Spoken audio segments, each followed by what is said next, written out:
Good evening, everyone. Welcome to another edition of Policy Pulse Education Edition. It's Friday instead of Thursday. This is a special edition of Policy Pulse where we continue engaging with our Kansas City Public Schools school board candidates and talking education policy.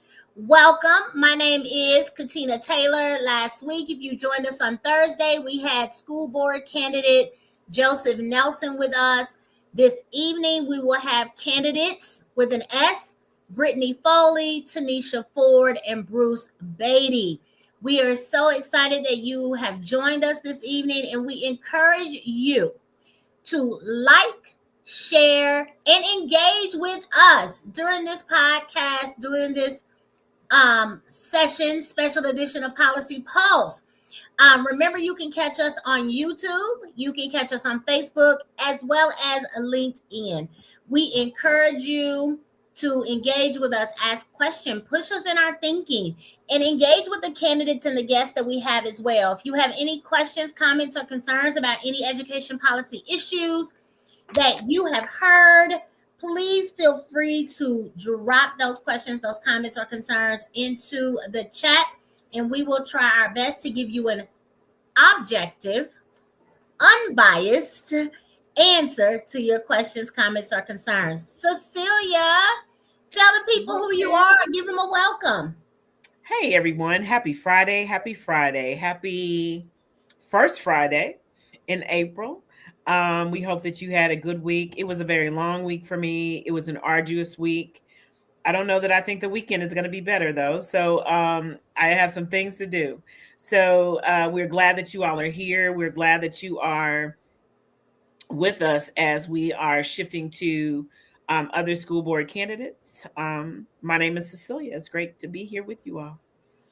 And what we didn't share, and I'll start first. I'm a Kansas City native. I've been in the education ecosystem for 25 years, 15 of which was spent in the classroom. I myself have run for school board twice. I will not do that again. I didn't know it was twice, Katina. Yeah, twice. I built out a school model. I run a nonprofit. So I eat, sleep, and breathe education because I believe that it is a pathway to your dreams, right? And so, again, welcome. Cecilia, tell people your connection to education as a whole. All right. Everyone, I, like Katina, am also a veteran educator, a native Kansas Cityan. I was not born in Kansas City, but I was reared here from about 4 years on. I am also a proud veteran member of the educational ecosystem here in Kansas City. I come from a background as a teacher, an instructional facilitator and coach, a school administrator, as well as doing consulting around all things systems change in educational and not-for-profit spaces. I own Just Systems and the founder of Just Systems, which is a systems change organization that looks to help organizations, not-for-profits, school districts move itself around its systems change to being more inclusive and representative of the children and families within their districts. I do this through a restorative lens, a trauma-informed lens. That is the key crux of the things that I do around education. And so we both we both have taught in private schools, we both have taught in charter schools, and we both have taught in worked in public schools, Kansas City public schools to be exact. I also worked in Grandview Public Schools. And so when you think about these things and how important this is to our children in our city, now as an executive consultant for the Black Chamber of Commerce of Greater Kansas City, I will also say people don't recognize how important educational systems are to business recruitment and retention and sustainability in your metropolitan area. People want to know that they're good schools before they come here. They want to know, oh, am I going to have to be looking all over the place to find these things for our employees and their families? And so this is really crucial in many ways that people don't think about, much more crucial than it's crucial. There. Thank you, Cecilia. We want to always give a disclaimer that the views and opinions expressed in this broadcast are those of the individual speaking and do not necessarily reflect the views of any organization, business, or entity that we may be affiliated with. Right? So understand and know that what is expressed on this broadcast does not reflect the official policies, positions, or endorsements of any organization, business, or institution. Right? This is a discussion that is intended to provide fact-based information and analysis to help parents, educators, and community members stay informed about education policy. As always, we encourage you to think critically, do your own research, and engage in the conversation with an open mind. That being said, before we actually jump into our quick review around school board officials and bring up our guests for the evening, we want to highlight a significant local education issue that has come up in the last week or so, and that involves YMCA of Greater Kansas City and the Mid-America Regional Council. Yes. I'm going to actually, you know what, because this is so significant, I'm going to do this so they can really see us, hear us, and all the things. So what happened, Cecilia, with the Mid-America Regional Council and the Greater Kansas City YMCA? They decided to not allocate funds, to sever their relationship and partnership and funding relationship with the Greater Kansas City YMCAs around their Head Start programs. And so if people are unaware, Head Start programs are oftentimes so crucial to urban core and rural communities around how families who are underinvested in, underemployed, in cyclical poverty, families whom find themselves needing assistance are able to help their children get formalized education early.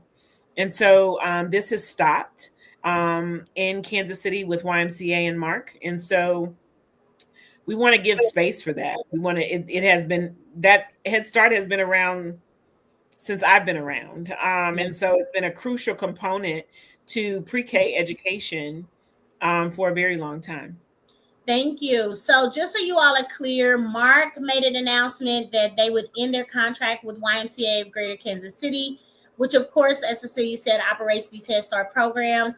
The decision came from YMCA's challenges in recruiting and retaining qualified staff, right? We know that there is a significant teacher shortage across the country from birth to college, probably at this point. And so this is a breakdown of the situation and the implications, and then we're going to jump right into it. So YMCA of Greater Kansas City decided to transition out of operating Head Start programs due to its persistent staffing shortages and shifting organizational priorities, okay? Despite years of effort, YMCA struggled to maintain highly qualified staff to meet Head Start requirements. This is a federal program. It has certain requirements, and YMCA just couldn't maintain. That includes providing early childhood education, nutrition, and health services to the most vulnerable, our low-income families. Mark is the regional grantee. So Mark receives the funds, and then they administer that to who they've contracted with, which in this case is the YMCA. So they're now seeking new partners to take over the program. Mm-hmm. How many children are affected? Right here in Kansas City, this is what we're talking about, local, 289 children across the YMCA locations, which include Park Hill, Thomas Road, the Northland, and Columbus Park, right? That will happen May 23rd, 2025. So a month from now, a month and 20 days, these families, 289 children, will have to be looking for something. And that includes 93 students who were attempting to or getting ready to transition and enter kindergarten in the fall. So families that have been relying on these programs for affordable childcare and early education will have to find some alternatives. It could disrupt parents' ability to work or Mhm. attend school due to a lack of affordable options. And of course, without access to Head Start programs, parents may face challenges maintaining employment or contributing to the local economy. So there's always kind of this chain reaction when things like this happen. Additionally, early childhood education programs are critical, of course, we know, for preparing our children, as we say, getting them kindergarten ready and long-term academic success. We want them to have high quality pre-K early childhood experiences. And so we will see some fallout for these 300 families if Mark can't find a new partner to provide the services. So we'll be bringing you some other education updates throughout the broadcast, but we want to go ahead and get back to where we started, where we are with a quick review of school board for KCPS. All right, so let's dive into it. This is a picture of our current school board members. So take a look, screenshot it. These are the folks. Go learn more about them. These are the candidates who are currently running for office. We have two incumbents, Tanesha Ford and Rita Cortez. And then we have 1, 2, 3, 4, 5, right? Potential new board candidates. All right. So Joseph Nelson is running against incumbent Tanesha Ford. Trisha McGee is unopposed. Bruce Beatty and Brittany Foley are running against each other for the 5th sub-district. And you have Rita Cortez, who is the incumbent and has a challenger, Kelly Thompson. So that's where we go ahead. No, go. Oh, so bottom line is, bottom line, you tell them what's the role of school boards, Cecilia? What's their job? Who's their employee? Most importantly, their employee is the superintendent. Therefore, all those that are employed under Kansas City Public Schools in any school district where the board directs and helps to be the vision of the school district. They also help with voter education. They help with understanding all the things that are happening with the schools. So any campaigns, for example, the KCPS bond campaign that is going on now that will help to modernize the schools, that will help to ensure that the students and their families have everything that they need for the 21st century education model. That comes from a visionary model of the school board. The school boards are compliance officers as well, making sure that the things that the school district has said it's going to do, what the superintendent has said is their vision of how they want to lead the district, is actually being done. They're compliance officers around budget and finances. They make sure that they are informing the public of what is happening with the school district, and they work in partnership, hopefully, with the superintendent and its cabinet to ensure that these things move forward effectively and efficiently. Thank you, Cecilia. So you guys heard it. Their role is to create policy that can be carried out by the superintendent and the superintendent's cabinet, and thereby principals and teachers and all the things to ensure that academic outcomes are met, that we have financial security, all of the things that keep us accredited and moving our districts forward. So that is the role of them. They are policymakers, right? They adopt district policies, they oversee budget, they hire superintendents, and they monitor outcomes, right? Mm-hmm. So KCPS has some priorities around innovation, equity, and real world readiness, right? Dr. Collier, we know, just received a renewed 3-year contract extension. So they have some significant challenges around literacy and educational outcomes. And they will be working, this new crop of board members will be working to further the things that are already in the pipeline and perhaps introduce new policies as well. And this is really important, you all, because most people don't recognize school board directorship is oftentimes like a full-time job. And most of the people that are on the school board already have full-time jobs. And so one of the things that's really important when one is making a decision about whom they are going to vote for, it's ensuring that those individuals have a very sharp learning curve, quick, fast, able to learn and think while doing. And folks don't take that into consideration. That there's something about being able to learn on the job and do on the job very quickly because of the nature of what is at stake and what's important for students and their families. Absolutely. So without further ado, you see on screen what the legal requirements are for school board members. There are some ethical standards as well, right? KCPS has some very specific expectations. You can look back at last week's policy polls. We went into those in great detail. So please go back and take a look at those, screenshot them, write them down, think about them as well.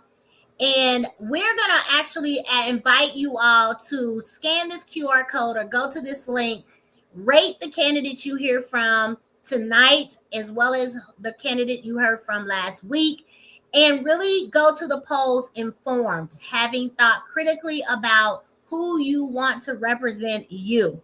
We'll be asking you as you rate them to be looking at thinking about clarity of vision, knowledge of current issues, accountability and transparency, community engagement, equity, leadership, and track record.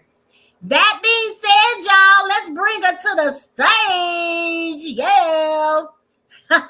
Good evening, good evening, good evening. We have with us Brittany Foley. She is a candidate for the 5th Sub-District of Kansas City Public Schools. Brittany, welcome. Thank you for joining us. Thank you for saying yes. Thank you for your flexibility, all the things. How are you this evening? I'm good. I can't complain. Thank y'all for having me. Wonderful, Absolutely. wonderful. Thank you again. Go ahead. Thank you for coming. We also want to let you know that we invited all of the school board candidates to be present for this platform, to be able to share out how they wanted to move forward. I think we shared that last week when Mr. Nelson was on. We gave them 2 opportunities last week and this week. Most people could not swing last week, and so those that could chose this week. And that is why Brittany's here along with the other candidates that we have today. All right. So Brittany, 5th Sub-District, tell the people the boundaries. So the 5th Sub-District, it's pretty much southeast Kansas City. Some of the schools that I'd be representing, if you're familiar with them, is Banneker, Hartman, the Montessori School, Southeast High. So you're looking at the southeast part of the city. Awesome. Hellcook Elementary School, right? Hellcook? No, that's actually in Rita's. My son is enrolled in the school after the school closed down, so he's going to one outside of our 50. So what is the most western boundary then? The most western boundary, I want to say 75th Street. 75th Street? Yes. Okay. Thank you so much. So Brittany, I was looking over your platform, right? So it said you really want to focus on equity, language access, and community engagement. You emphasize addressing disparities in resources, such as the lack of reading and math interventionists, and rebuilding trust between KCPS and its stakeholders.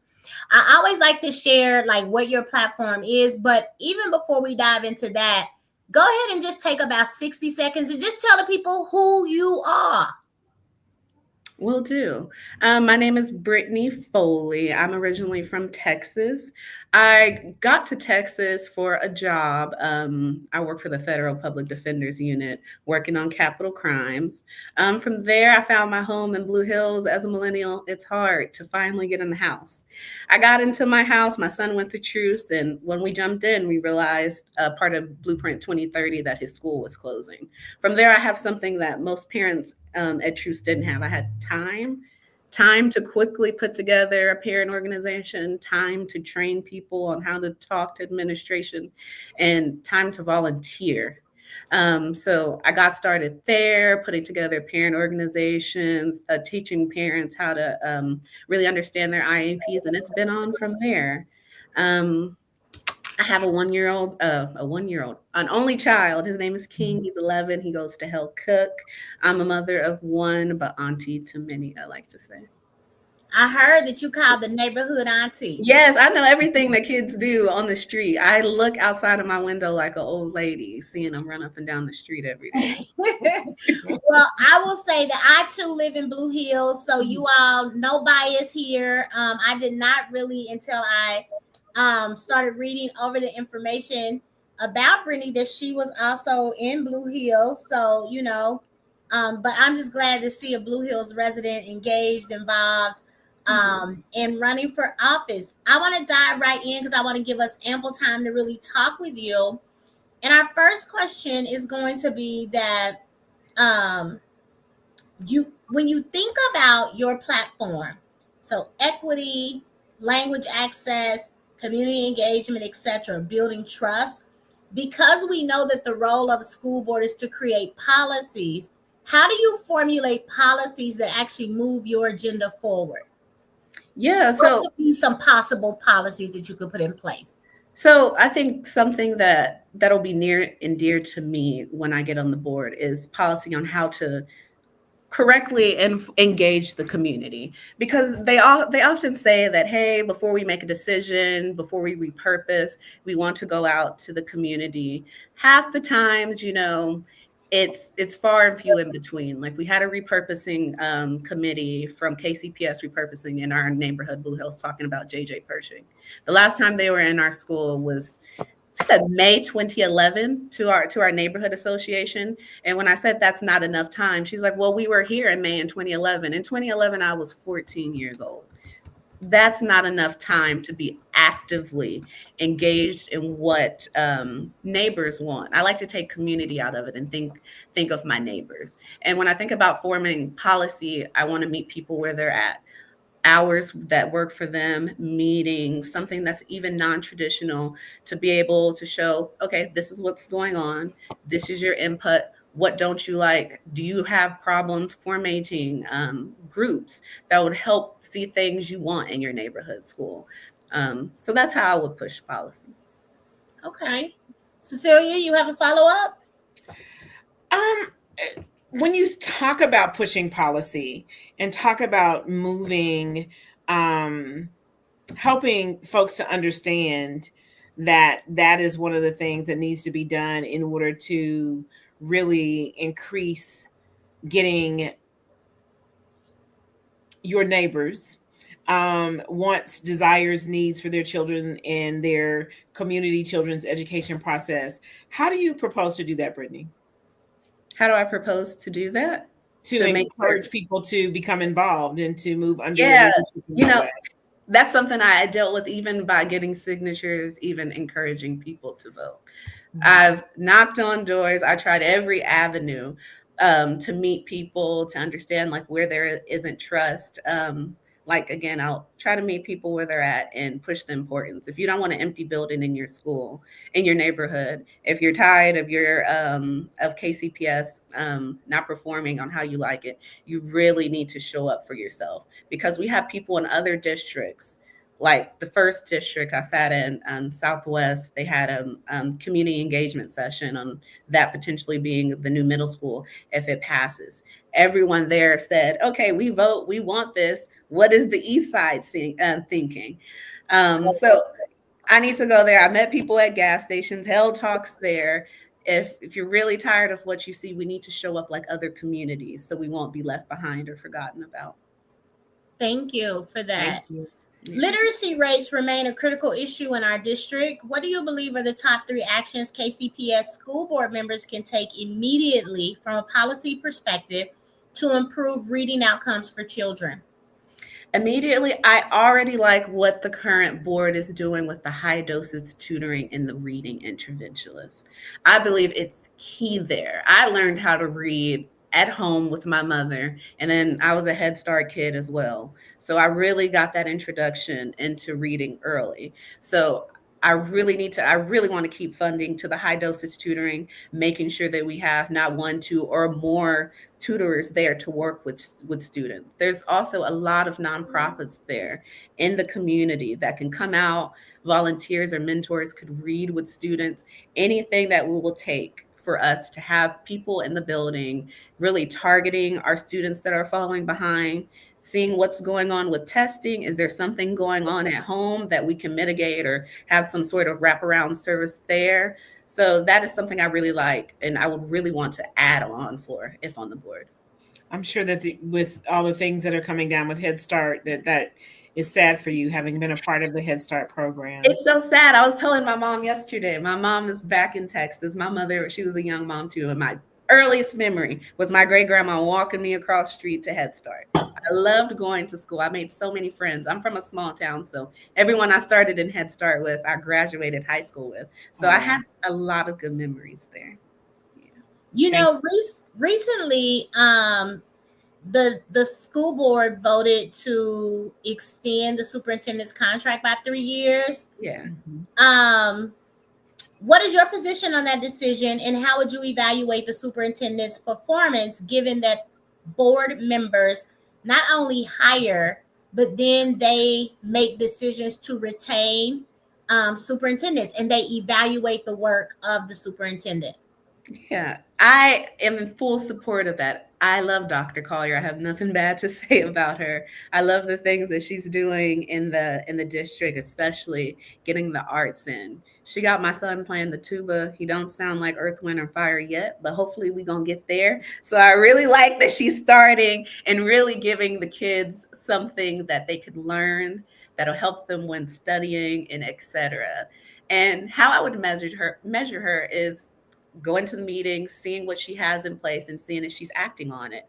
I know one thing, when she came in, she really wanted to bring King to this neighborhood. It's been talked about in the past, and the community kind of lost the trust there, but she did what she was supposed to and said that the King Empowerment Center is going there. So whatever things that she has on her list that she wants to accomplish, if there's a timeline to it, I'll follow it closely, and make sure that she's keeping her promises and make sure that her and her cabinet are doing and pushing things that needs to be done. I understand that sometimes on boards, like, it's tough. Everything isn't always okay. So if difficult conversations need to happen, then I'm ready to go that way. Thank you for that, Brittany. There have been calls for an investigation into the district's hiring practices under Blueprint 2030. What is your response to these? I know that one of your key levers that you said that you wanted to focus on in your campaign and in your directorship, if you're a board of director, is equity. Mm-hmm. So what is your response to these concerns, and how should the board ensure equitable, inclusive hiring while also complying with state and federal law? Yeah, so that is also a part of Blueprint 2030. And if I'm a board member, I feel like we need to be intentional when hiring.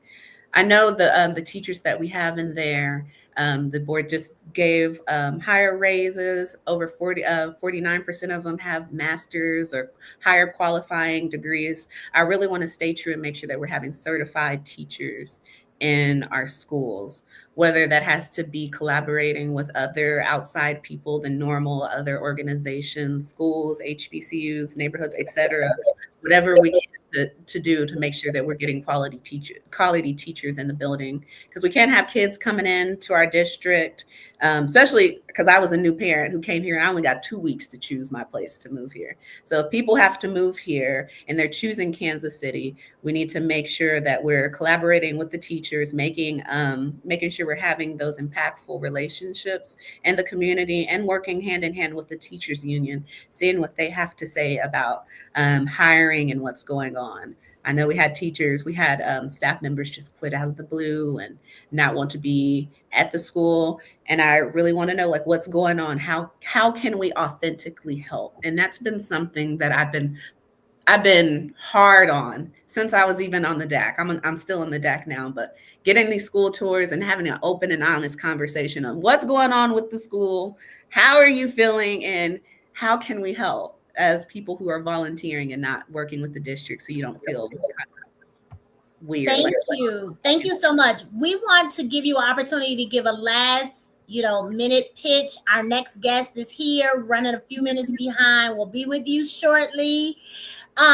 So we're gonna spotlight you, and we want you to tell people whatever it is that you want them to know leading up to the election on Tuesday, April 8th. Is that okay? that's fine. All right, go for it. Hey, y'all, my name is Brittany Foley. I'm running for the 5th District here at the Kansas City Public Schools Board of Directors. I'm running because I have lived experience. I know lived experience isn't the only thing that qualifies you to be on the board, but there's been too many times when there are people who don't step into our school but want to be in the role for a title. It never took me the title to do the work. I've been here for almost 3 years, and have done work for our neighbors, for everyday parents like me who have to find a way. If elected, I'm true to neighborhood support. Transparent budgeting. We have a big bond coming up, and there's going to be a lot of community and stakeholder input about these funds and where they're going. And I want to be a champion to make sure that every school is equitable and every school is a choice. I want people to choose our neighborhood schools, not just our signatures. I dream of Kansas City Public Schools being the choice when coming into Missouri. I'm a mother, neighborhood auntie. I work in federal public defense where I understand children and how people react every day. So this isn't something new to me. It's something I know I can exceed at, handling budgets and with the superintendent. So if you feel inclined, look me up more and vote for Brittany on April 8th, wherever your heart stands. Well, Brittany, we thank you for the opportunity to chat with you, to get to know a bit more about you. Whether the election goes in your favor or your opponent's favor, we wish you the best. And Absolutely. we hope that we will continue to see you involved, engaged, and a champion, not only of the Blue Hills community, but Kansas City Public Schools, and more importantly, the Kansas City public education system, which doesn't just encompass Kansas City Public Schools, but all of the charters as well. So thank you again. We really appreciate you being here. Feel free to reach back out to us after the election. We'd love to hear more from you. Okay, thank you. All right. Thank you so much, Brittany. Good luck to you. All right. So next, y'all, next up, let me get it right here. All right. We have another candidate who is an incumbent who is has a challenger. Her name is Tanesha Ford. I'm stopping the hyphen because I've seen her stop the hyphen. Tonight, we're going to talk about her educational priorities and goals, the committees that she has served on as it relates to her current board position, outreach and accountability in terms of her constituents, etc. And then, of course, what else we talking about, Cecilia? We just want to hear from her, right? How she plans to elevate board service standards, and as she continues, if she continues, on the Kansas City Public Schools School Board. All right, so let's bring her up. Let me see. There she is. Hey, welcome. How are you this evening? We can't hear you, Tanesha. Hey, y'all. I'm sorry. How am I doing? I'm trying to do a better job of answering that question, honestly, and not just saying fine and you. I'm so tired, y'all. I am just dragging. We got 4 days left. We've been working and grinding, but I'm going to do my best to push through these next couple days, and I'm happy to be here. I'm going to give y'all all I got. Thank you for accepting the invitation. Thank you for saying yes. You are an incumbent that is seeking re-election. You have a challenger. I want you, before we kind of get into all of the stuff, just take a moment to introduce the people to you, how you came to be a current board member, and why you seek to be re-elected to the seat. I'm going to spotlight you so they'll only see you. I want to give you the opportunity. And you know what? Before I even do that, let me change something because I just realized we still got Brittany's stuff. All right. So let me get. I want to make sure they can learn more about you by going to www.taneshaford.com. Is that right? Yes. And learning more about your candidacy, your platform. So you go right ahead and just take about 60 seconds and introduce yourself to the folks. All right. So I am Tanesha Ford. I am a Kansas City native, born and raised. I went to many of the Kansas City public schools from kindergarten through eighth grade. So I have a deep connection to this district. I'm married to an alumni. Both of my parents also graduated from the school district. And now I have two kids who are also students within this district attending Holiday Montessori. And so the district means a whole lot to me. I am running. I'm decided to run 4 years ago because most people may not be aware. I used to lead this program called Kaufman Scholars, and as that program was winding down, I was thinking a lot about its legacy and how I wanted it to be remembered.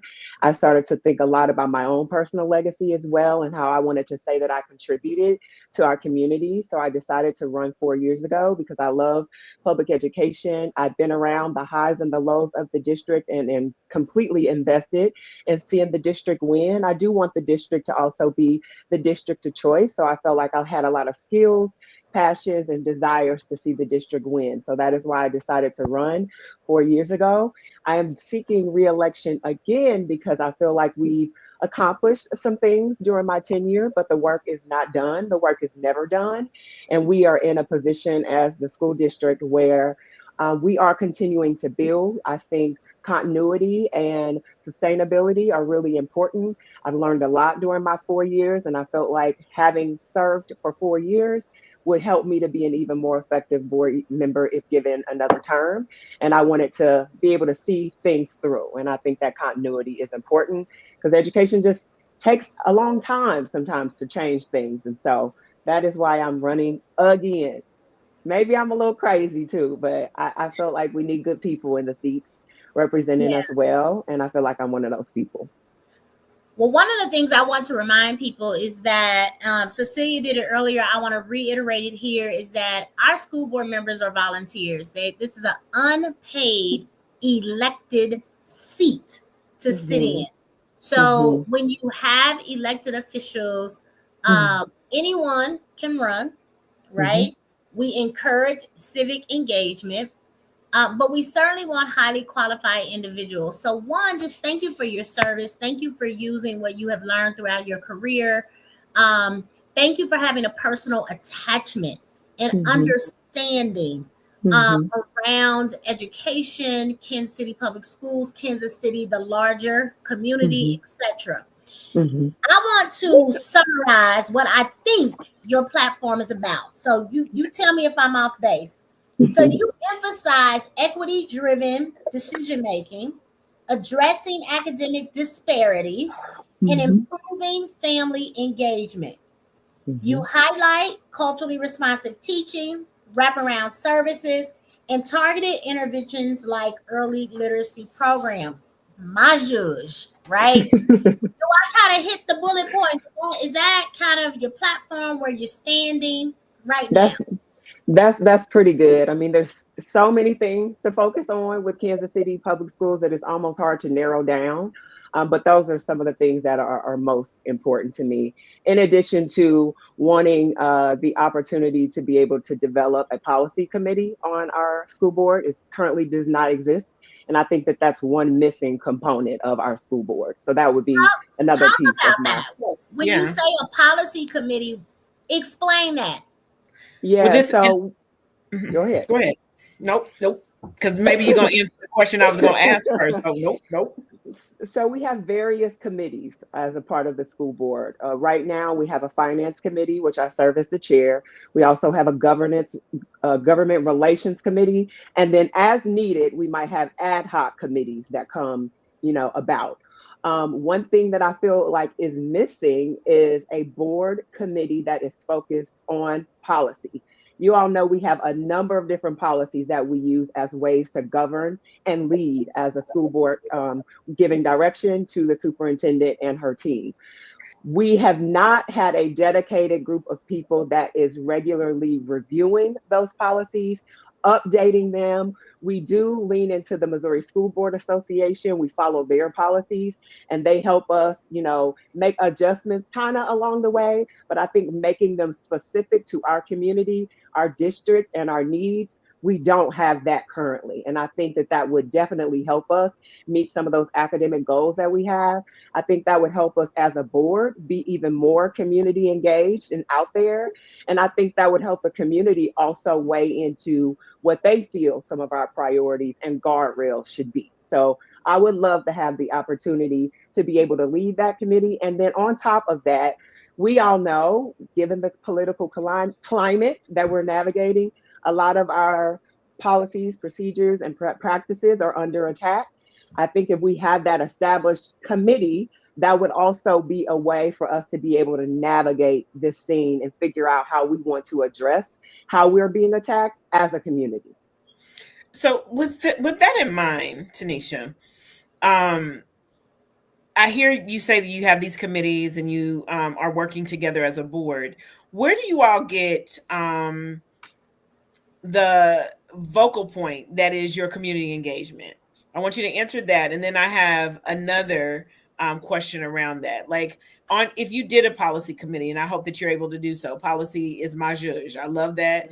I tell people all the time, if we are creating spaces where we think we're creating change, and your son and daughter, Katina's grandkids, my niece and my nephew have to be having these same conversations in 2045, we haven't done good policy, right? We should be able to address something else. So where would you have community engagement? And then I want to ask you a very specific question about parent engagement after you tell me that story with your committees. Are you all able to have outside voices that are not on the school board part of your committees in that way? The way they currently stand, they are board committees. And so community members haven't historically been a part of them as official members. However, they are meetings that are noticed, and community members can always come participate, can come contribute. They're not technically considered members of the committee. I don't think that is written in policy, and that I don't think it could be something that couldn't be changed. I think it's something we should probably explore what that would look like, how we can pull the community into those committees even more. Thank you. In a way that's even convenient. Like the finance committee, we meet once a month and it's at 8:30 in the morning.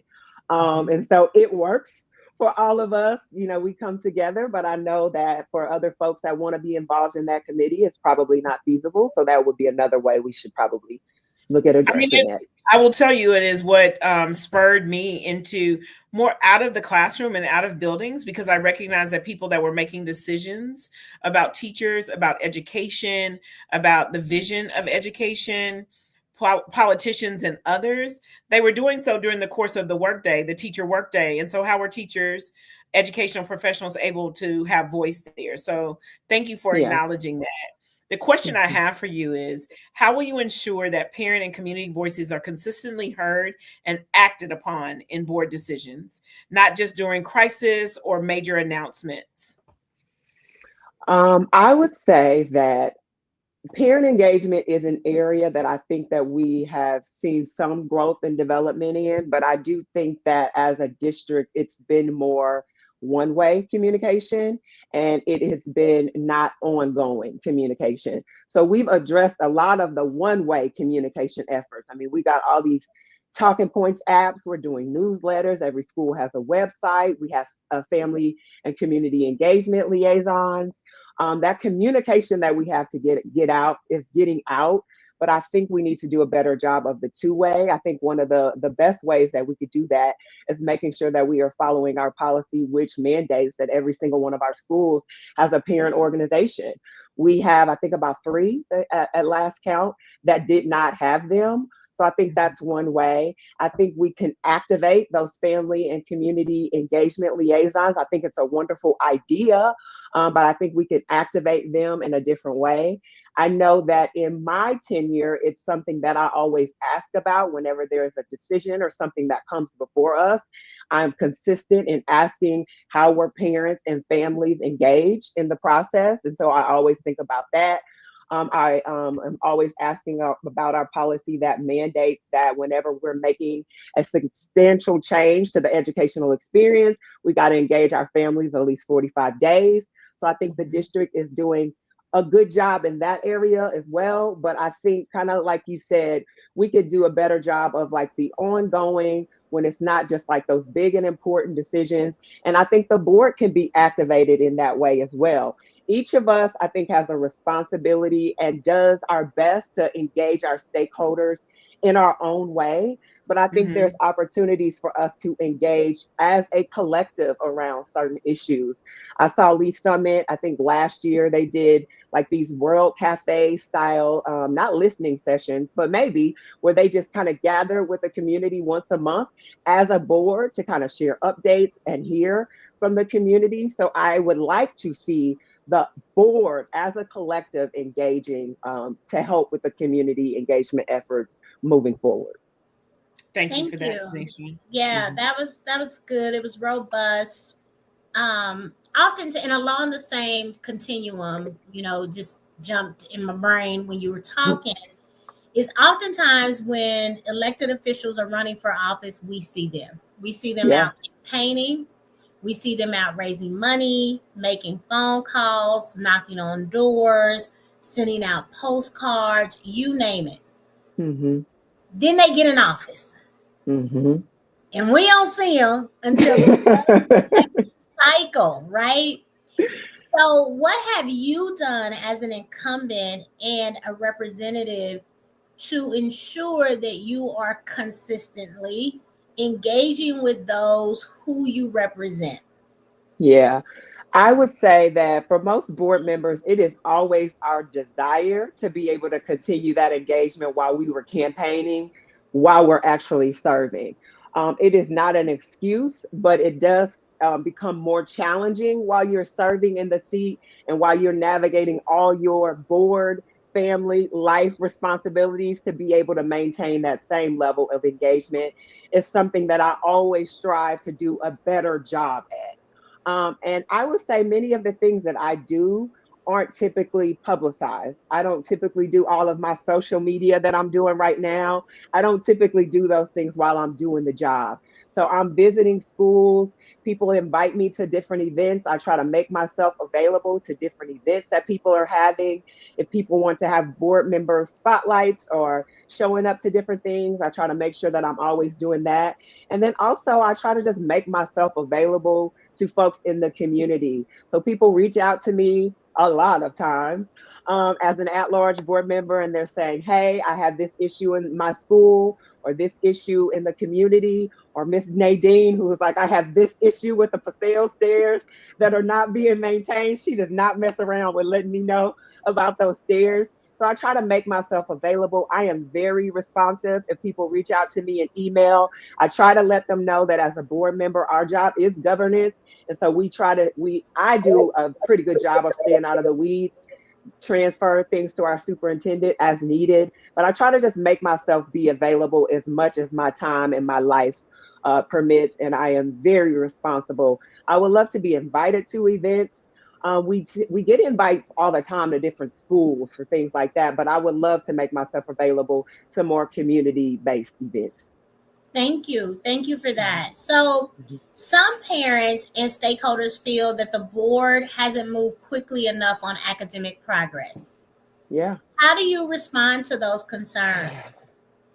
I would say that 4 years ago, I was certainly very critical of the board moving as swiftly, not as swift as I would have liked. I remember when I was campaigning 4 years ago, somebody mentioned that we had to move at turtle speed in order to get it right. And I was so offended by that. I was like, we got all these children that look like my children, and we can't afford to move at turtle speed.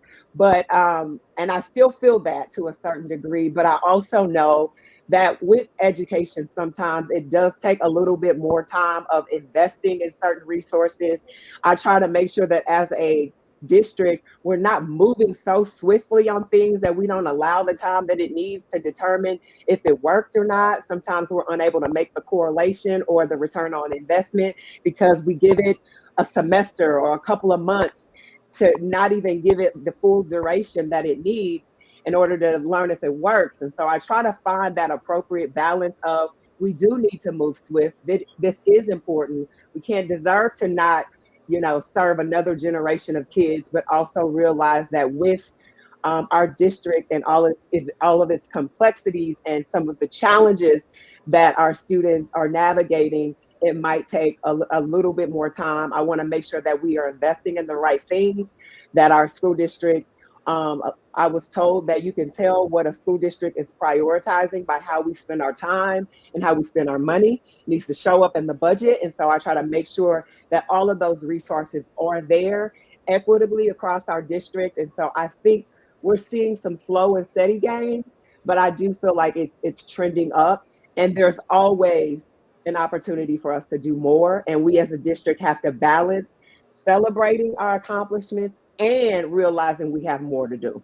Absolutely. Thank you for that. So looking back at your tenure, what decision do you believe had the greatest impact on student success? And what would you do differently?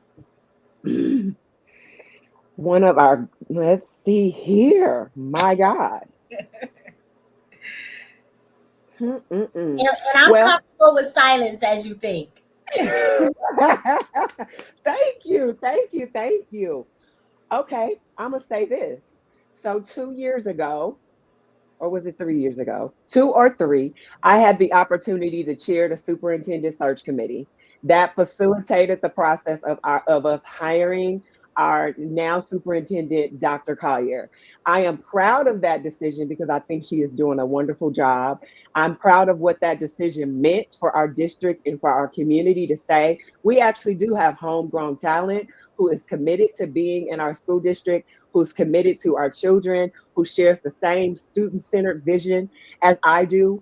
And I think because of the decision to hire her, the first Black woman to serve as the full-time superintendent of our school district, we have seen a lot of improvement and growth. We've seen, the implementation of the arts. We've seen our accreditation maintained. Some people feel like we shouldn't be celebrating that, but I know there was a time we didn't have that. And so we do need to celebrate that. So we've seen that. We've seen our enrollment go up the last 3 years, steady increase in that. We've seen our APR scores go up from last year to this year. And I think a lot of that has to do with us making that decision to hire her because people trust her. And I think she's going to be with us a while. And so, yeah, I would say that that's one of the things that I feel has contributed to a lot of growth broadly within our school district that I played a role in. Tanesha, can you tell people with that in mind? And I want to apologize. I have a sick puppy here, so the veterinarian was calling me. Okay.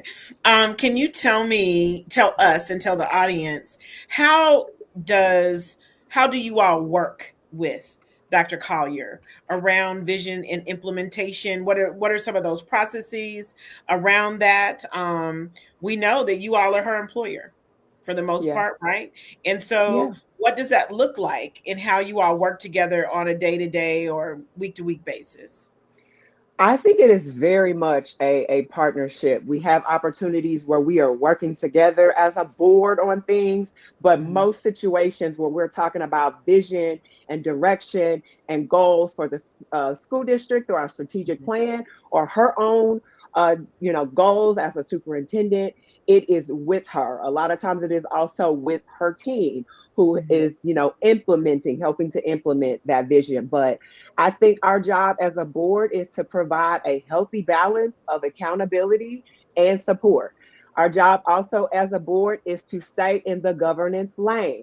A lot of people have a hard time with that when you join the board because you have all of these things you want to do. Many people who maybe worked in the advocacy space has a difficult time transitioning into what does that now mean? It is very, very different. I didn't have as much of a hard time with that because I've been an executive director and I've reported to a board. And so I try to follow that same roadmap as I support, Dr. Collier. But I think it's very much a team kind of mindset, very much a partnership. I think we work well together because we have figured out how to finesse that governance role and then also supporting her, but then also holding her accountable. We set the guardrails. We say this is what we want to have accomplished, and then we leave it up to her and her team to be able to make those things happen. And I think we also support her through making sure that we have that she has the resources that she feels that she needs in order to accomplish the goals that we've set. Katina, I'm going to ask a subset of that question, okay? With that in mind, were you all instrumental in the formation of the bond campaign that is happening with KCPS and requesting of that? And if so, can you tell us how? Can you tell us what was the strategy around that and what you all's expectations are about the bond? Yeah, so the bond campaign itself is something that has been in the works for a couple of years now. So one of the arms of Always. our strategic I know plan people for think it Blue, just happened. Yeah. it definitely did not just happen. I know there's No. been a lot of conversations, not even just over the last couple years, about we Mhm. need this bond, but when is the right time? And we felt like the district had to show and prove because there's a lot of skeptics out there who still are maybe living in the district of decades ago. So I think we had to kind of wait on the right moment to get our accreditation back, show growth in all of these areas, show stability within our board, stability within our superintendent, and then just show improvement academically for before the full board felt like this was the time.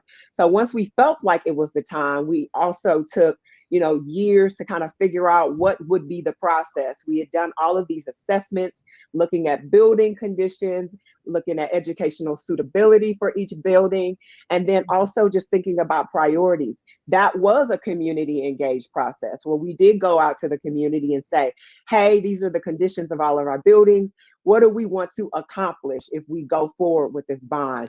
We even had to source how much that amount would be. So we had to do a bunch of polling and talking to the community as well about what a dollar amount would be amenable to our community. We had to have discussions about, would it just be solely KCPS, or did we feel like we wanted to include the charters? I do believe that that was the right move to include the charters because we are an ecosystem. We are a system where students go back and forth between the two. You want me to stop? Yes, only Okay. because, not because I want you to stop answering the question, but I wanted you to speak to, a lot of people don't know nor understand what you mean when you say involving the charters.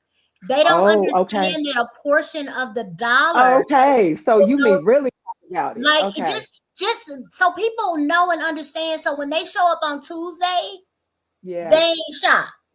Okay, yes. So the school district alone has over $600 million of deferred maintenance. And so we decided that amount that we were comfortable with was $474 million to be able to address deferred maintenance, improving learning environments, improving safety and security measures at our school. So of that $474 million, we sent out invitations to all of the charter schools to be able to participate in the bond process. 9 of them accepted the opportunity to participate. And so they will share $50 million of the bond funds if it is passed on Tuesday. And so we thought that that was a good opportunity for us all. 9 out of how many charters in the ecosystem? It's my understanding that it's 20. Am I wrong about that number? I thought it was 20. And because there's restrictions on what you can do with the funding, I don't think that all of the charter schools needed it. Some of them are in newer buildings and some of them are tied to other dollars where they didn't necessarily need the community support. But we reached out to all 20, and out of the 20, we went through kind of a process of legal and all of the things and ended up landing on 9. And we decided that would be an equitable split, us doing them getting 50 million of it and us getting the rest. Thank you for that. I think it was really important to just clarify that so people understand that, like, no matter where their children are going to school, KCPS thought critically about how to support all children. That's right. And Because that, there are our children. and historically, when you have a traditional public school system, and a charter system operating in the same space, and there has been some of that here, that you have this adversarial relationship. What we are saying, I think, and I'm not saying we as in I'm a part of KCPS, but I think as an educator, as an education advocate, as a parent educator, all the And a things, community, a community member, we have to ensure that all children, no matter what choice the parents make for their educational journey, are taken care of. So I applaud the district in doing that. Everybody might not agree with Katina. It's just an individual thing. That's something I can agree on and be like, they got it right. Yes. Yeah, and I actually give Dr. Collier a lot of credit for even leading the charge on that. I think she's kind of taken it on as a personal duty of hers to, I don't want to say repair the relationship, but make sure that we are actually partners. It doesn't have to be this adversarial us versus them. We sponsor 3 charters. And so clearly we are supportive, and most of our community doesn't actually know the difference between the types of schools. So we just looked at it as this is our community and all of our kids. And can you? I'm so glad that you said that, because I don't think that people recognize. Hold on one sec. Before I want you to answer this question, but I wanted her to point out what 3 charters the district does sponsor, because I think people are unaware as well. Yeah. That's what I was getting ready to ask, if she would have let me ask. If she had let me just say what I wanted to say, as opposed to cutting me out. I'm sorry. Okay. Go ahead, Tanesha, I'm just teasing. We currently sponsor Crossroads, Gordon Parks, and Allen Village. I didn't realize Allen Village. Allen Village is one of the first. So we've been sponsoring them for a while, and then Gordon Parks, and then Crossroads was one of the last ones that came a few years ago. Well, we have our other guests in the background. You guys so I can ask a lot of questions about that. Like, I would love to come back. Are they are folks tracking data? Are people? Is there growth? I got a lot of questions too. I'm like. Yeah, as a part of our responsibilities for being a sponsor, there are certain things that we have to track: academics, finances, board, all of the things. And so we get reports on that at least a couple of times a year, but that's a whole thing within itself. Yeah. I think our other person is in the green room space. So we want to give you an opportunity, just like we gave our previous guests, an opportunity to have a solo format where they only see you. People are heading to the vote polls on April 8th, this coming Tuesday, 4 more days, as you said, to bless vote. The Lord. You do have a challenger. So I think it's important for you to have the opportunity, just like he did, to make your case, speak to why people should re-elect you to your seat as an at-large candidate for the Board of Directors of Kansas City Public Schools. Go for it. Okay, well, again, everyone, my name is Tanesha Ford. I am currently finishing up my first term as one of 2 at-large school board members for Kansas City Public Schools. It has been a wonderful honor and privilege to serve in that role, and I need everyone to know how seriously I take the role. When it comes to children, that's something that I do not play about. When it comes to this school district, it is also something that I do not mess around with or take lightly. So I am honored to sit in the seat and would love to have the opportunity to serve again. I am a wife. I am a mom of 2 Kansas City Public School students. I am a former student myself. My parents are also graduates of the district, so my love for Kansas City Public Schools runs deep. As a board member, I am not just a board member. I also serve in a leadership capacity. I'm serving right now as the vice chair of the board, the chair of the finance committee, and then 2 years ago, I had the opportunity to chair the superintendent search committee. And so I have learned a lot in this 4-year time span. It probably took me about 2 to 3 years to fully grasp all that is Kansas City Public Schools.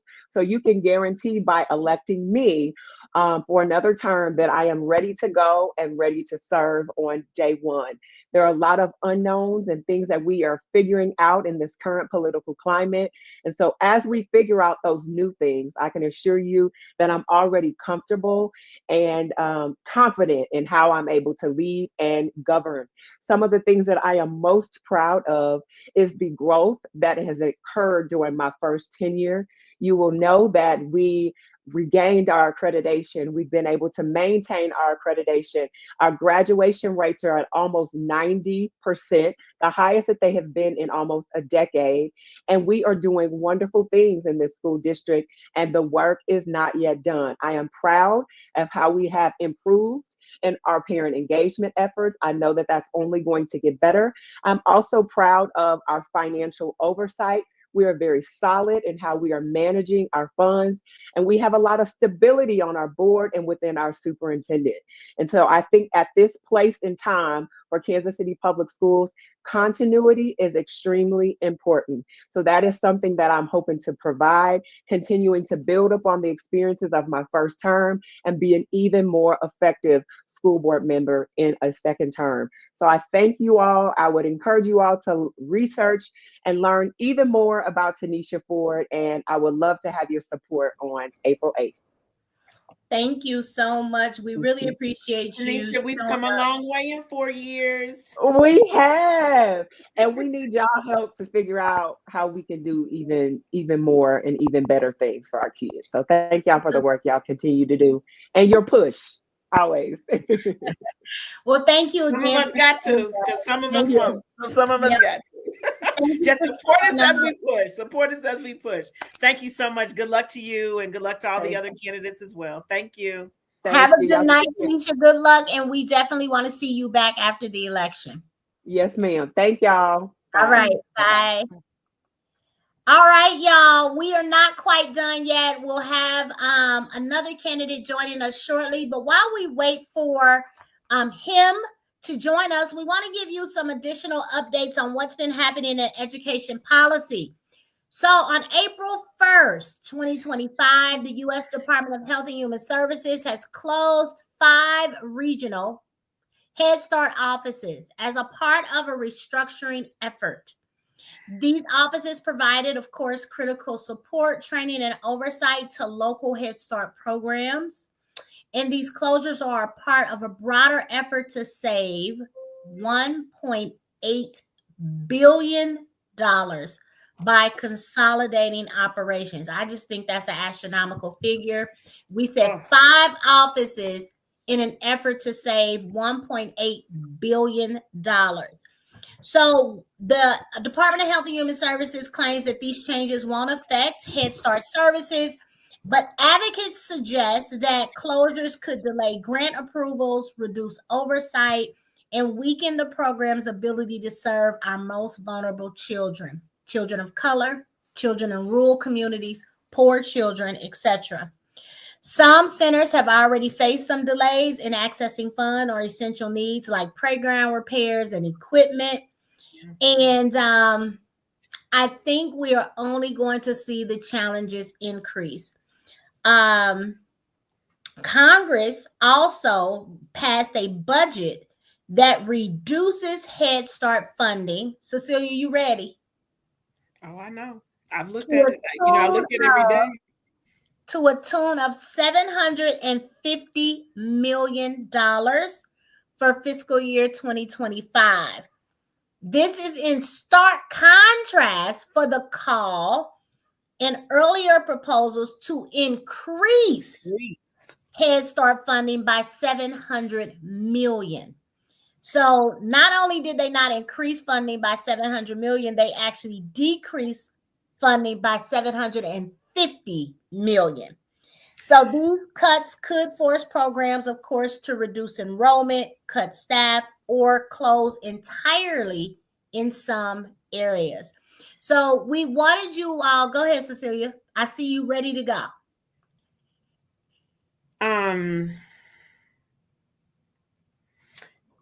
the feelings that were running through me as a restorative and trauma-informed person, embodying the feelings that I had read that earlier this week. And as you were reading it, though, reading it to me is different than that intellectual process of reading that you were just describing in our cohort last night, right? The feelings that washed over me is astonishment, frustration, anger, sadness. I mean, I can't believe it. I can't believe that in our lifetime that we would want to see as a country that we are okay with seeing people less educated as opposed to more educated. And so it's challenging for me. I don't know what more we need to wake up in some ways. And I hope that whatever we need to wake up, we do so in such a way that it helps people to understand, like, we've got to make our voices heard. Yeah. I don't know why you're surprised. We have a historical history, right, in this country of not educating the most vulnerable citizens, ensuring that they don't know how to read. And historical history of not wanting or to Yep, own yep. right things. And we know that education is a gateway to ownership and wealth building and all the things. And so, yeah, it's just not shocking to me. But that being said, I'm not just not shocking. That being said, we do have one more candidate. I wish to I have could a say the same. I conversation with. cannot. What you say? Go ahead. I said I wish I could say the same, but I am not. We have one more candidate to talk to tonight, and we're going to bring him up on stage. We are going to also make sure, there we go. So this is our Subdistrict 5 candidate. He is a challenger to Brittany Foley. They are both running for Subdistrict 5. We are going to talk to him about his vision, leadership, running for the second time, I believe, and community expectations. His name is Bruce Beatty. I hope I'm pronouncing it right. Right, Yes. Beatty, not Beatty. It's Beatty. Beatty, yes. Yes. And so I want to always make sure I don't butcher people's names. So welcome. Thank you for joining us. We are so excited to have you. Thank you, Can Mr. you Beatty. hear us? Yes, I hear you just fine. Awesome. Yes. Wonderful. Well, we want to give you a moment first and foremost to introduce yourself to the people. Tell the people who you are. We're going to give you 60 seconds to do that. We're going to put you on spotlight so they will only see and hear you. And then we're going to come back and kind of dive into the questions and just get going. Is that all right? Works for me. All right. We'll go for it. My name is Bruce Beatty. I was born and raised here in Kansas City, Missouri. I went to J.S. Chick Elementary School. I then went to Southeast for junior and high school. I went off to college and got my undergraduate in business finance and got my master's here at Rockhurst College. And so right now I'm wanting to run for the board because I want to make a difference to my community. This is my second time running. The incumbent is not running this particular go round. And I just wanted to make sure I could share and bring my knowledge and my experience to the board. Currently, I have 3 nephews living with me, 5, 10, and 11. And so I'm their caregiver. So I want to get involved for their sake. I've always been interested in working with the youth.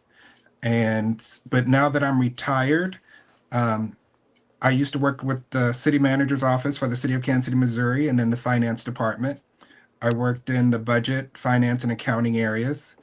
And now I'm wanting to bring all those skills to the board because of the things that are happening nationally. Financing will be affected by a lot of the things that are going on in the district. Thank you so much for introducing yourself, telling the people who you are, your experience, what you stand on for sure. I want to make sure also that people have access to your campaign website. It's scrolling at the bottom of the screen. You can visit Bruce Beatty for KCPS.com. and learn more about his platform, his experience, and what he hopes to bring to Kansas City Public Schools. I got to dive in first and say 2 times. I ran twice as well. What made you want to run again after an unsuccessful campaign previously? I wanted to be more involved with the district. Um, I think I have a lot to contribute. The district was very, very good to me.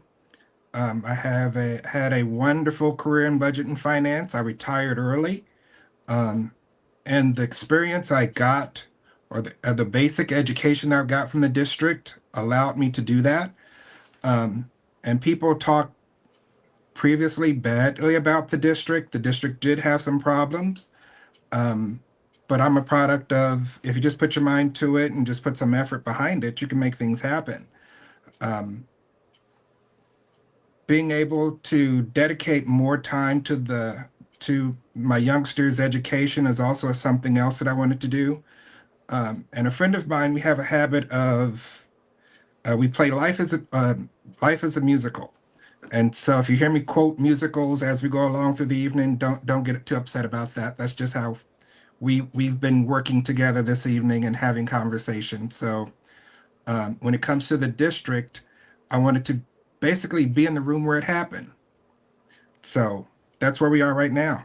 Well, you have a thespian in Cecilia, so I'm sure any references that I don't get, she certainly will.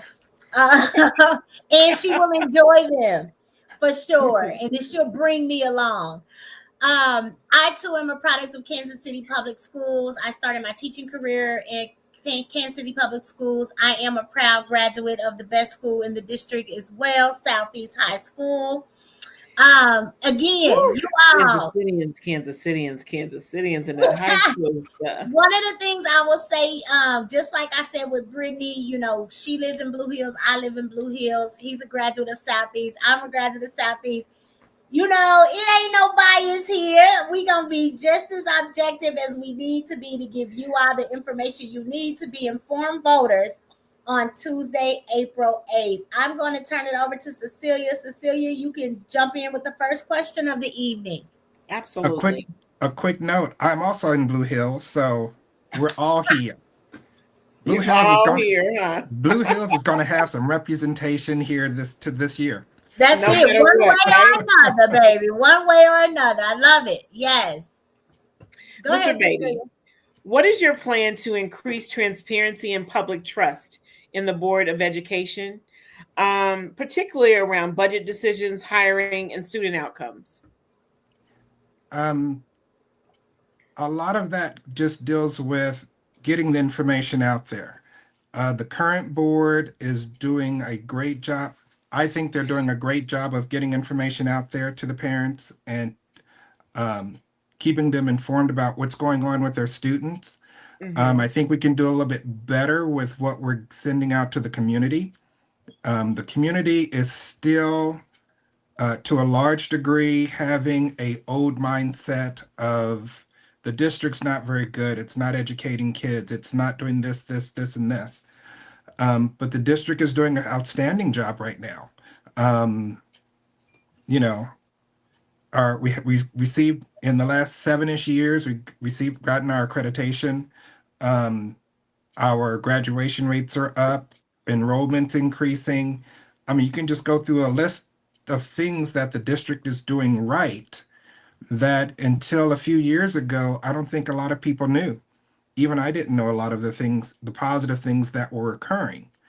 But in terms of, they just need to improve that communication with the parents. Some parents some of the parents that I've talked with have mentioned that they are not getting all the information that they need. I think that's if that's possible. I think we get way too much information. I get texts when the kid's bus is about to come. I get papers from the teachers. I get, once you tune in, you get Instagram, Facebook. You get all this communication from the district. So just keeping that moving forward would be the thing to do. Thank you. It's I struggle sometimes when I hear things like, we are doing such a great job. We are graduating more students. We are keeping our accreditation. We are financially solvent. We are doing more parent engagement. And not to say those things aren't true, right? However, I think we'd be remiss if we didn't ask, one, are you aware that in this area, when we look at third and fourth grade literacy rates, 85% of third and fourth, or I'll say third graders, are reading 2 or more grade levels behind. That's 86% for our Hispanic population and 46% for our white children. So when we look, and our state average has hovered around the 50% mark for quite some time. Are you aware of those data points? Let me just start there. Am I aware of the exact numbers? No. Yeah, but this is we are in a crisis around literacy. Yes, I am aware that we have some things that need to be addressed. What I've also noticed is that a lot of our students can read. That's not their problem. It's that they don't comprehend what they're reading. And so we need to improve our comprehension over just teaching them how to read. And once we address that, we'll see those numbers adjust themselves a little bit better. Mr. Beatty. Oh, go ahead. As two former English teachers here, what we want to say is that then if they're not comprehending, they're not reading. And that is a part of the reading cycle, right? It is not just being able to sound out the words, repeat the words, say what's on the page.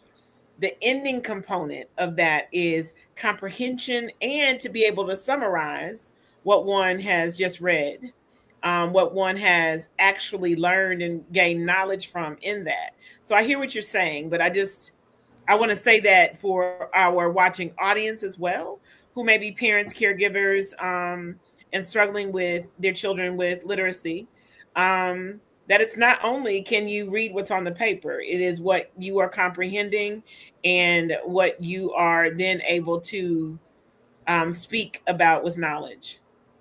Yeah. So, and also we are graduating more students, but at the same time, colleges and universities now are saying that they are doing away with remedial programs because so many students have to participate in them and we would think that means, oh, well, then you're making more money. They're actually making less money because that is students then are matriculating through degree programs at a much slower rate. So I often question not just Kansas City Public Schools, but the Kansas City ecosystem of education. What skills do the students that we graduate have to ensure their success? To that end, as a board member, you would be required to structure policy around literacy, financial solvency, etc., right? What do you believe are the top 3 actions that KCPS must make immediately to improve reading outcomes for students? Things that would have to be addressed immediately. A lot of my background is in finance, in the financial area, not the language comprehensive. So I would have to depend on the experts to do that. If that's not in your bailiwick, you should listen to those who do know and address those things accordingly. What I do know and what I'm contributing to for my youngsters is trying to get them to since, comprehension is the big thing. And if you don't comprehend, you can't read. Trying to get them to comprehend what they're reading because they do read often. So that's something that we need to address. They're not getting a lot of homework, so that's a concern that I think we do need to address more of, so that I, as a parent, am not going to the school to go, okay, what do I need to go over with them in the evening time to keep things moving forward? And so, one, I would have to depend on the experts to let me know what's needed to make that move forward. That's not my bailiwick. Got you. Thank you for that honesty and transparency there. Yes. One of the things that I want to summarize, I didn't do this. I should have did it at the outset.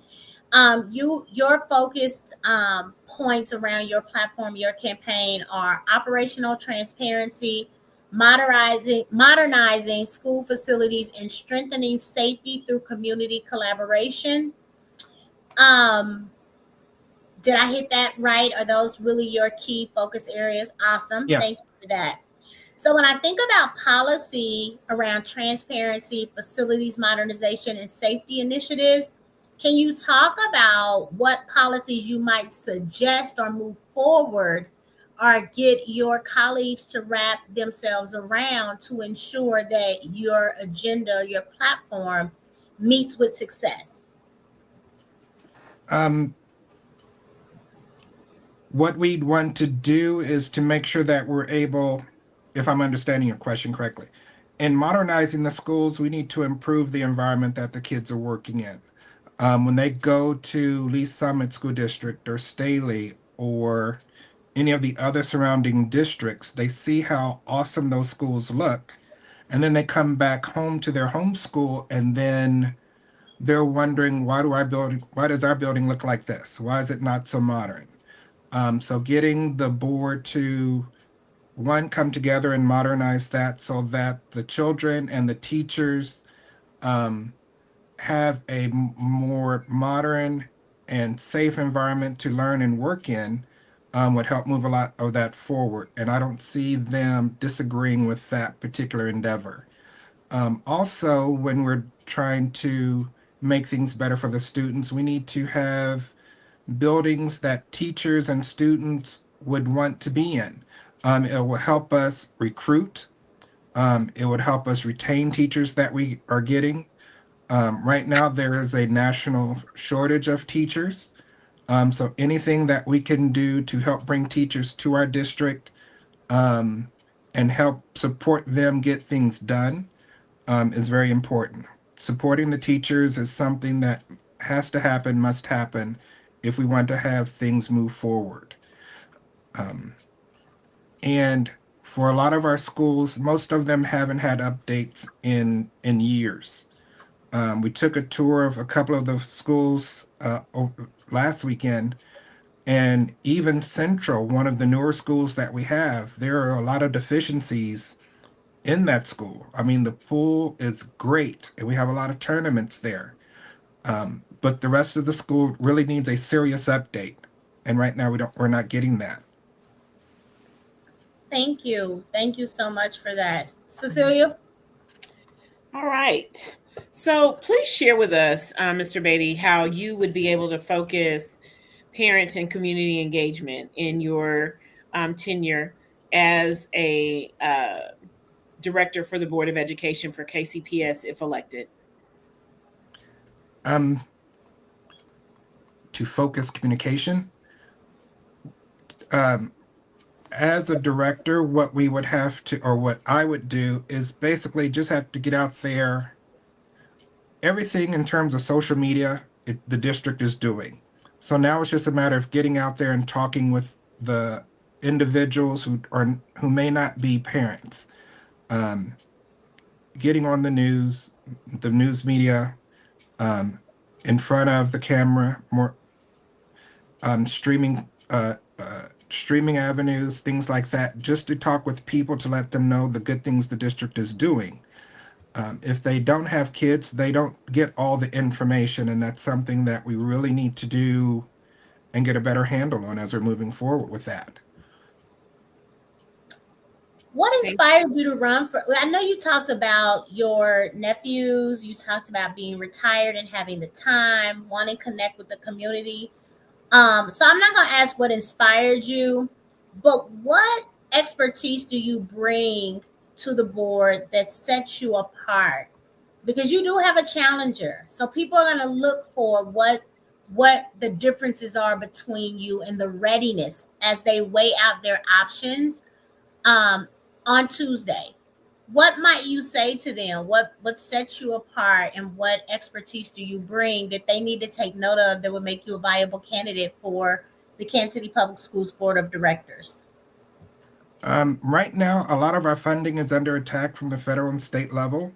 I'm bringing over 35 years of financial accounting and budgeting experience to the board. I've worked at the city for over 33 years, so I'm very familiar with the council policy, the policy that the city manager uses. I'm familiar with the finance department, and when we are calculating levies to get financial assistance, calculating levies for the city to get its funds. I'm familiar how that will affect school districts. I've worked with the cities from the city side with TIFs and STIFs, and those are basically tax increment programs that divert funding away from schools and the city itself to help fund development projects. And being familiar with that, I can bring that experience to the board to try to get us excluded from that particular endeavor. My knowledge of a lot of the players at the city is still intact. I have a lot of friends who are now at the state. So trying to improve the formula that will assist us in getting more funds per student.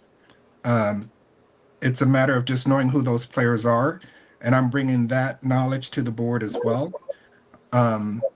So it's just the financial background, knowing the players of the city, the players in the community, and the players at the state level to help get things done. Who have That's been what I'm some of offering. you?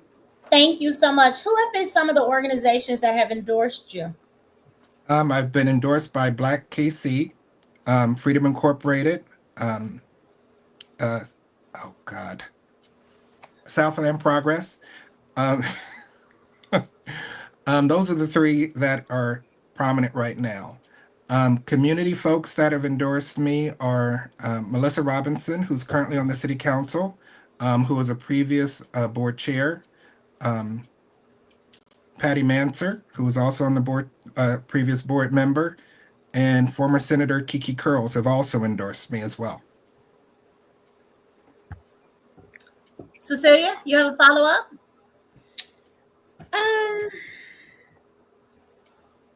What do you think? I'm going off script, Katina. Go right ahead.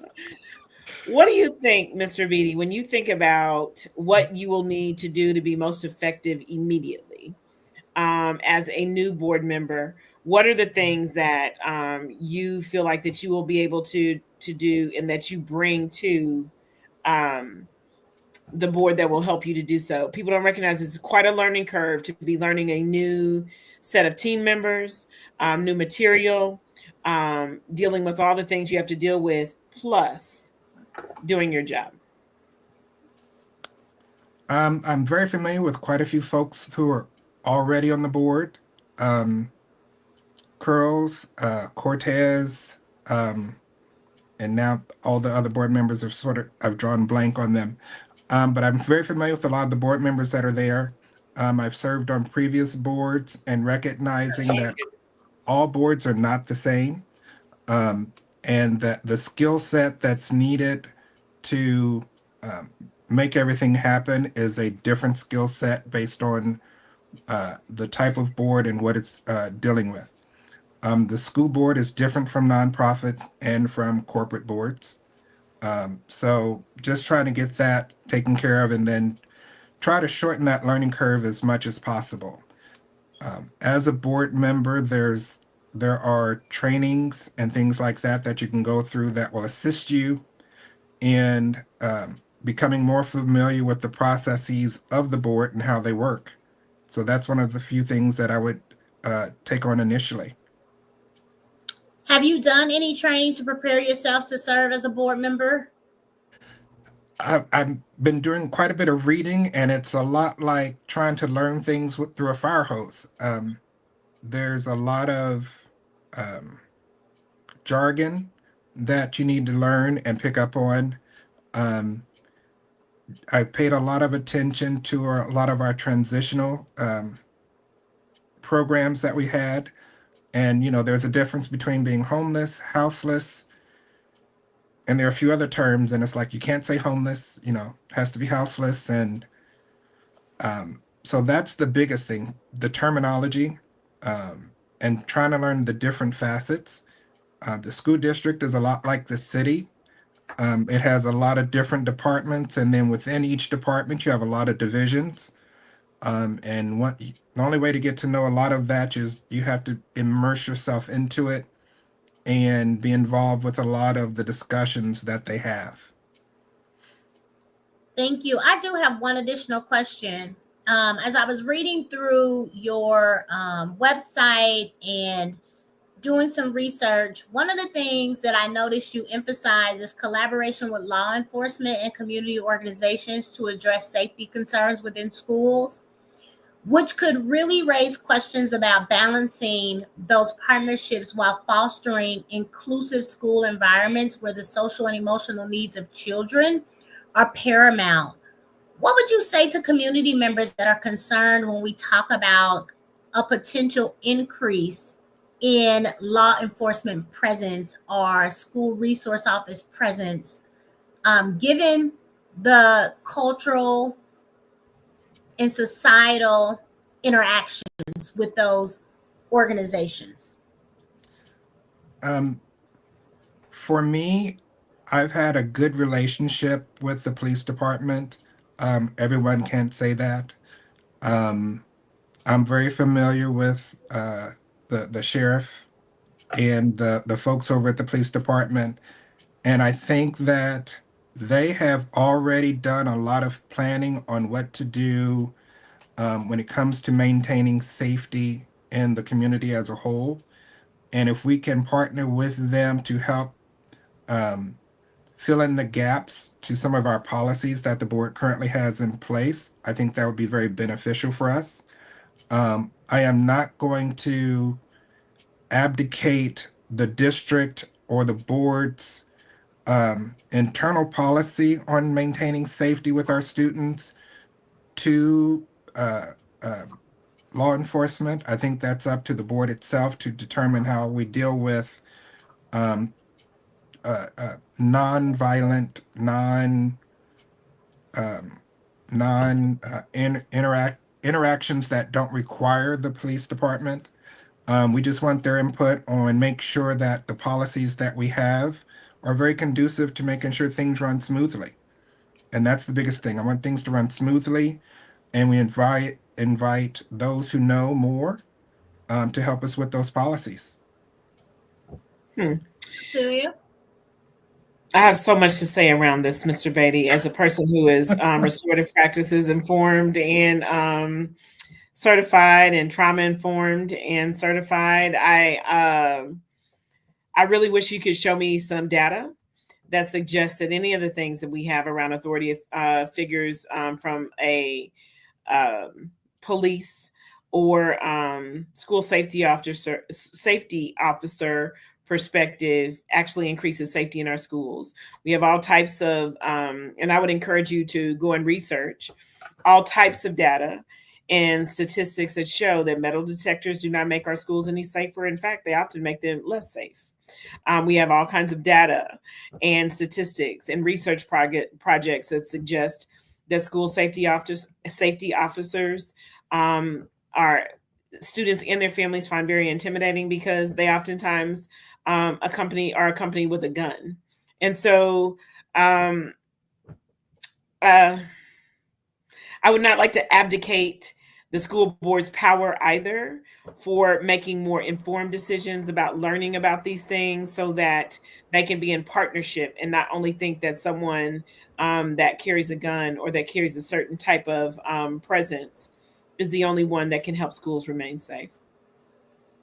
And I would agree with that. I'm very for. I really do want to find better ways to secure our schools. I'm not a huge fan of metal detectors. Um, in dealing with my 5-year-old school, they have badges that allow teachers and students to pass a certain point, but all Mm-hmm. schools can accommodate that particular methodology, especially with the number of kids that are coming through that front door at the high school level first thing in the morning. Um, so I would agree. I'm not a fan of the metal detectors. I want anything but metal detectors to help keep our students safe. Um, but a lot of the metal, I have not come up with a method to get rid of them yet. I've done some research into You it. just take them Mm-hmm. out. You just don't That's use all them. right. Look We at have this, other districts right here I that mean, we Dr. have to look at Carpenter the did data. that. Dr. Yeah. Carpenter did that. And in the 3 Yeah. or 4 years that he did not utilize metal detectors within his schools, they only had 3 instances, I believe.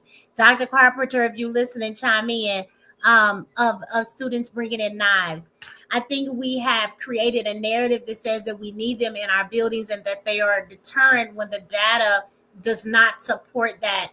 And when you talk At about that all. badging system, and I know, oh Lord help me, but I'm like a badging system, just like prisons use to move from one area to the next Oh with no, no, prisoners no. in tow. I mean, that's what we're talking about when we start talking about badging systems in schools. I mean, it's the same concept, right? I guess I was thinking more of just to get into the school and going from one area of the school to another. I don't think my concept of it was not for badges to get you from one part of the school to another part of the school. Mm-hmm. Um, and the other thing that made my focus on safety sort of paramount is that we have not had any issues like they've had in Colorado and other areas. Um, and I'm quite happy, knock on wood, that we haven't had any issues like that. But what I don't want to do is wait till we do have an issue and then call everyone up and go like, okay, how could we have avoided this? I Do would you think prefer we that have we a work on safety? the front end to do that. Do you think we have a safety issue in Kansas City Public Schools that isn't being addressed? I'm sorry, you sort of blinked out there. Say, Do you think we currently have a safety issue in Kansas City Public Schools that is not being addressed? I do not think we have one, but my thought or perception of that doesn't mean it's not there. But I do not think we have a safety issue. Every now and then, from my understanding, there are some things that will create some concerns for teachers and students. But to date, we haven't had an issue, and I'm just wanting to see if we've looked at all the alternatives to make sure it stays that way. Well, we certainly thank you for your thoughtful responses this evening. In our last 60 seconds or so, we'd love to give you the floor. What message would you like to leave with KCPS voters? Um, I'm running for the Kansas City Public School Board, Subdistrict 5. What I'm bringing to the board is over 35 years of experience in budget, finance, and accounting. I would also like to thank you both for facilitating this and allowing me to share my thoughts and ideas. And what I'm wanting to do most is give back to my community, give back to my district that I was born and raised in to help make it a better district. I'm for modernizing our schools. I want to make sure that our students and educators feel secure and have the support they need to get their job done and help in their learning experience. I want to advocate for policies that link strong schools to economic development in their area. A lot of businesses want folks to be educated in where they're moving their businesses to. But if they redirect funds away from the school district, that's not going to happen. Um, and so I just want to thank everybody for your time here this evening. Well, we thank you for saying yes. We thank you for spending your retirement on a portion of it anyway, on the campaign trail seeking to engage voters on behalf of students and families of Kansas City Public Schools. Having run for school board, I know it's no small undertaking for sure, Right. and that your family, your community members are all impacted by your campaigning. So we thank you for putting yourself out there and coming and being with us as we ask the tough questions on behalf of the larger community. So we thank you again. We are going to take you off. There's a couple of things we want to wrap up. I want to say something to Mr. Beatty as well, though, Katina. Yes, go ahead, Cecilia. I'm sorry. Thank you so much also for your commitment to your family and being a caregiver and helping to raise family. I think we often say it takes a village, and often we don't do that.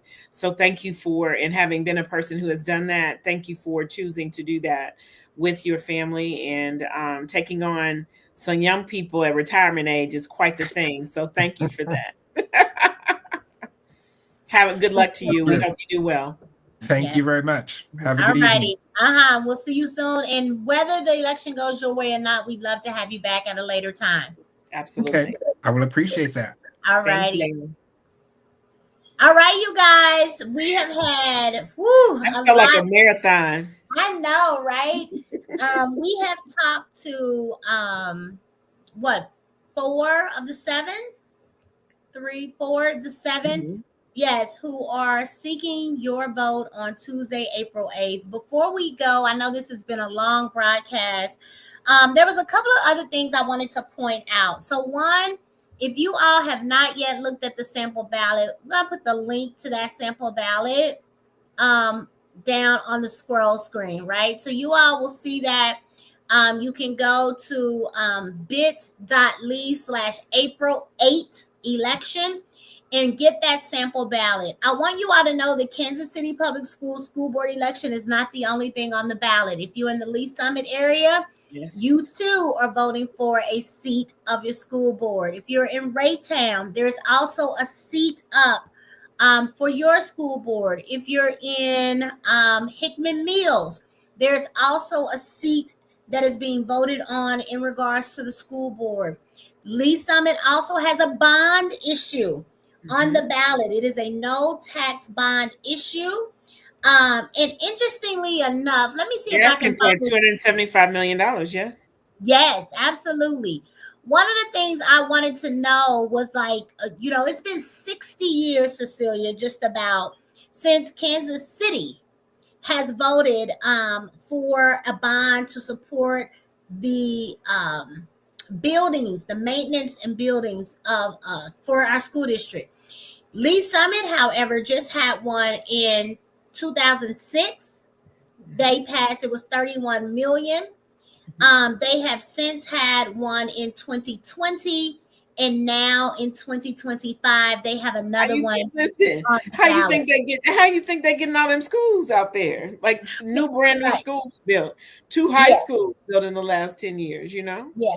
So I think our children are worth it. I also want to point out, as I did via a social media post this week, KCUR did an excellent job on taking us back prior to DSEG up until now to explain how we find ourselves here, right? Yes. They did a lot of research. They talked to a lot of community members. And they put an objective, unbiased story out around the bond. One thing it was one thing I want people to be clear about is this. If you buy a house and all the money you have goes into buying the house, what will you do when it is time for a roof? What will you do when it's time for your gutters? What will you do when it's time for a paint job or a foundation repair? DSEG money came in to build new buildings only. None of the money was ever appropriated to maintain those buildings. That is not the fault of the current board or administration or any previous boards or administration.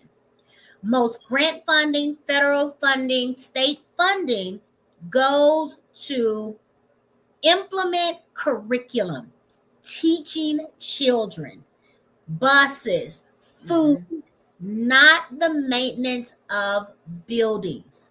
That is a flaw, I believe, in the funding mechanisms for schools, right? You cannot consistently fund buildings without including money for maintenance and upkeep over the years. If you don't include that money, they deteriorate. And that's where we are. You may be a grandmother like me. You may be an empty nester like me. Our children, however, whether they are currently in the district, formerly a part of the district or not, our tax dollars flow into it. Isn't it time we send a message to our children and families in our larger community that they are worth the investment? I think so. Cecilia? So you listen, we're supposed to remain objective in these spaces, and we have decided not to. We've made a different decision here. I did, didn't I? I'm sorry.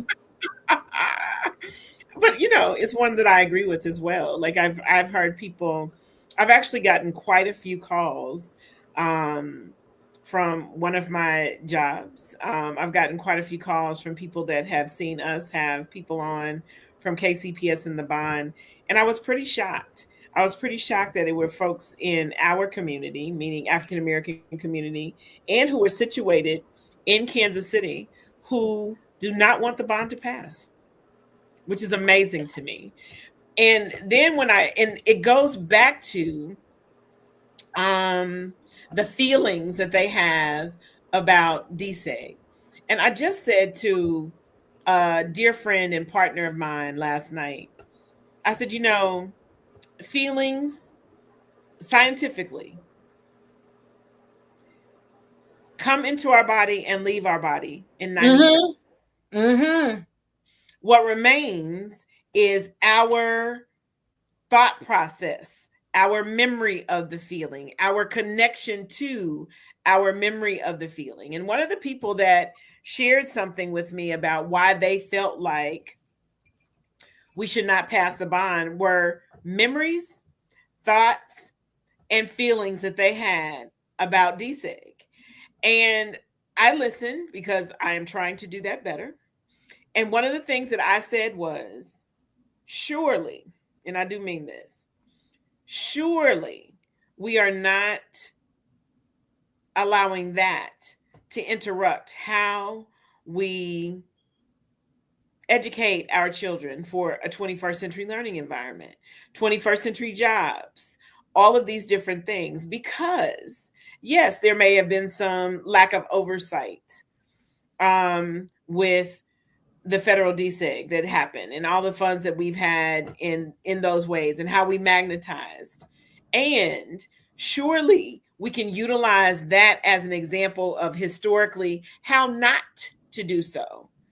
We don't say that we don't fund our children. We say that we don't want to make the mistakes of the past, and we use the past in order to do better with oversight, with making sure we're compliant, with ensuring that we're being strategic and including all communities and not just some. And I will say, and I've said this in every space that I've been in, and I believe that I said it, you were had a board meeting that night, Katina, when Miss Nance was here, when our soror was here. What I said was, people are comfortable, whether they are clear about it or not, with thinking, believing, speaking about, and acting as if children only deserve an education in which that equals the socioeconomic status of their parents. Nobody, and you talked about Lee Summit, we talked about Blue Valley before, we've talked about these spaces. No one in those spaces would say, oh, my children only deserve a $20,000 education. That parent only makes $20,000 a year, so they only deserve a $20,000 education. And so we are comfortable with educating children at the level of which their parents' socioeconomic status places them in living, in earning, and in being. And to me, that is atrocious. It's atrocious. One of the things, Cecilia, someone mentioned also is that the school district hasn't done enough to scream about the 25-year tax breaks going to developers. Um, I would disagree because I was intricately involved, attended meeting after meeting after meeting of not just Dr. Bedell, but superintendents prior to. Whether I liked them or not, or agreed with them on all things is not the point. But I certainly saw them stand up, show up as board members, as superintendents, and talk about the harm that was done with TIF and things like that were happening in our community. Yes, there used to be 75,000 students. There are now 15,000. That is not in the control of the school district.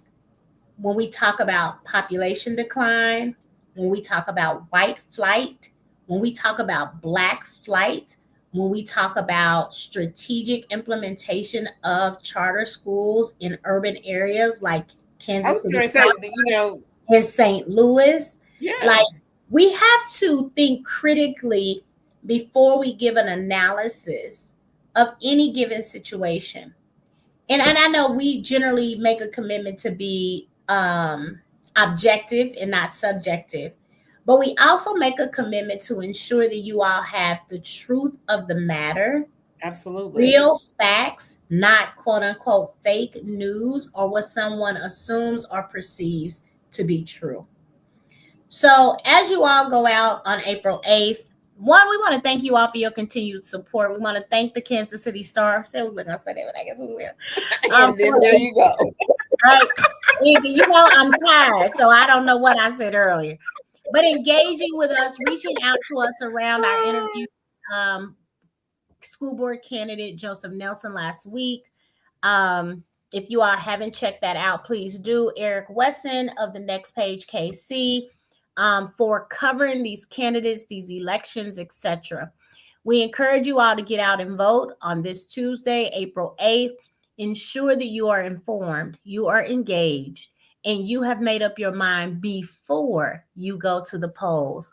Reach out to those that are in your zone of influence and encourage them to get out to vote.